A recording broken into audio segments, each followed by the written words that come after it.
जर विषय बघितला पिंपळसचा तर विचार केला तर तरुणांनी खूप मोठ्या पद्धतीने व्यसनाला आहारी घेतलेला आहे. स्वतः व्यसनाधीश झालेले आहेत आणि या व्यसनापायी त्यांच्या प्रपंचाची राखरांगोळी झालेली आहे. त्यांना घर दिसत नाही आहे, बायको दिसत नाही आहे, मुलं दिसत नाही आहे, स्वतःचे आईवडील दिसत नाही आहे, कोणच त्यांना दिसत नाही. एवढा मोह या दारूने केलेला आहे. एवढा मोठ्या प्रकारचा विध्वंस, मोठ्या प्रकारची उद्ध्वस्त त्यांची घरे झालेली आहेत. आणि या व्यसनापासून एक आम्ही उपक्रम राबवण्याचा प्रामाणिकपणाने प्रयत्न करत आहोत. आमच्यासोबत आमच्या महिला आहेत, आमच्या भगिनी आहेत की ज्या आम्हाला या ठिकाणी सपोर्ट करत आहेत. जीवनामध्ये जर काही करायचं असेल तर नक्कीच ही गोष्ट चांगली केली पाहिजे की माझं गाव हे दारूपासून मुक्त झालं पाहिजे, माझ्या गावाला चांगले संस्कार भेटले पाहिजे, माझं गाव व्यसनापासून दूर गेलं पाहिजे. आणि हे अशा प्रकारचं कार्य करत असताना आमच्या महिला भगिनींचा उत्स्फूर्त प्रतिसाद आम्हाला मिळत आहे. मी विनंती करेल सर्व महिलांना, जी महिला घरचा प्रपंचाचा गाडा हाकते, जी महिला घर प्रपंच चालवते, जी महिला काबाड कष्ट करते, ह्या बेवड्यांना सहारा देते, ह्या बेवड्यांना सांभाळते, 2 टाईम 3 टाईमची भाकर ह्या बेवड्यांसाठी करून घालते. आज ती कामाला जाते, धंद्याला जाते आणि कष्ट करून मोलमजुरी करून 2 कवड्या 2 दमड्या घेऊन आपल्या प्रपंचासाठी येते. आणि हे बेवडे तेच पैसे घेतात, त्यांना मारहाण करतात, आईवडिलांना शिव्यागाळ करतात आणि आपल्या प्रपंचाची राखरांगोळी वाटोळं कसं होईल याकडे सध्या ह्या बेवड्यांचं कार्य चालू आहे. मित्रांनो, पिंपळसची दशा बघितली तर आज जर सपोज एखादं लग्न झालेलं आहे, त्या मुलाला त्याची जबाबदारी कळत नाही आहे. बेजबाबदार असताना लहान वयामध्ये आईवडिलांची चुकी ही होते की त्यांचं लग्न करून देणे आणि नंतर ज्यावेळेस जबाबदारी पडल्यावर पैसा लागतो, सर्व गोष्टी लागतात आणि ही मुलं गावातल्या राजकारण्यांच्या पायी व्यसनाधीश होतात आणि आपल्या प्रपंचाकडे दुर्लक्ष करतात. त्यांना लहान लहान मुलं देखील आहेत. त्या मुलांची वाईट बिकट परिस्थिती झालेली आहे.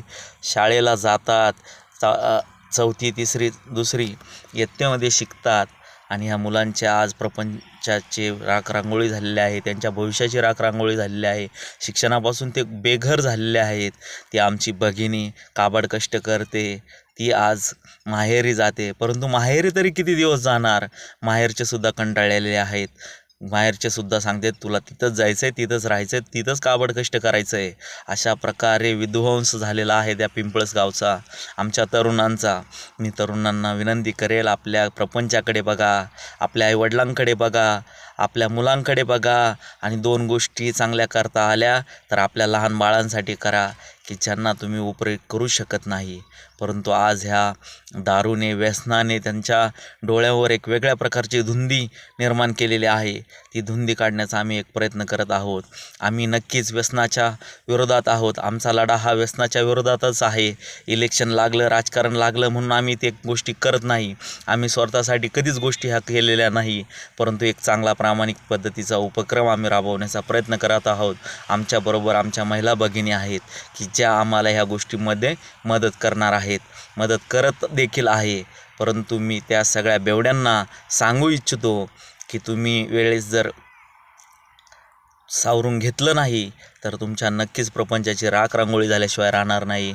बायका घर सोडून चाललेल्या आहेत, बायका माहेरी जात आहेत, परंतु माहेरातून सुद्धा त्यांना टॉर्चरिंग चालू आहे. आम्ही किती दिवस सांभाळू? त्यांनासुद्धा त्या ठिकाणचे त्यांच्या भावजया व्यवस्थित बघत नाहीत. अशा प्रकारे आमच्या महिला भगिनींचं या ठिकाणी वाटोळं होण्याचं काम चालू आहे. आणि हे जर कुठेतरी थांबवायचं असेल तर आम्हाला नक्कीच या ठिकाणी पाऊल उचलावं लागेल. आम्हाला नक्कीच या ठिकाणी काहीतरी एक गोष्टी कराव्या लागतील आणि आम्हाला ज्या गोष्टी करायच्या नाहीत त्या गोष्टी कुठेतरी जाणीवपूर्वक करण्यास आम्हाला भाग पाडलं जात आहे. म्हणून आम्ही वेळीच ह्या गोष्टी कुठेतरी सांभाळल्या पाहिजे.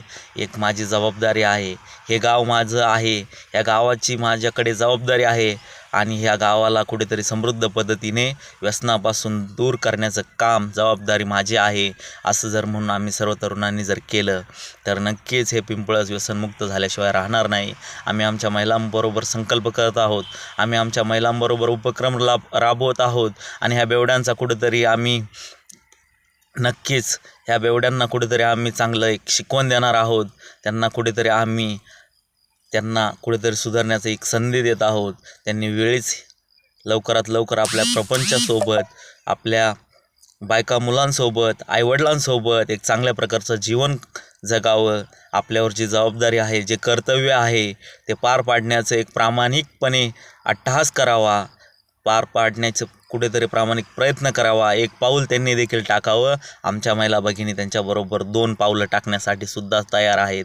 परंतु या बेवड्यांना दारूपासून काहीच सुचत नाही आहे. मी त्या राजकारण्यांना सुद्धा विनंती करतो की जर तुम्ही अशा प्रकारचं बोगस राजकारण करत असाल त्याला काही अर्थ नाही आहे. तुम्ही परमार्थ करता, तुम्ही वेगवेगळ्या गोष्टी करता, तुम्ही सामाजिक गोष्टी करता. मी विनंती करतो अशा प्रकारे प्रपंच उद्ध्वस्त करू नका. अशा प्रकारे लेकरांचा, आईबापांचा आणि त्या बायकांचा तळतळाट घेऊ नका.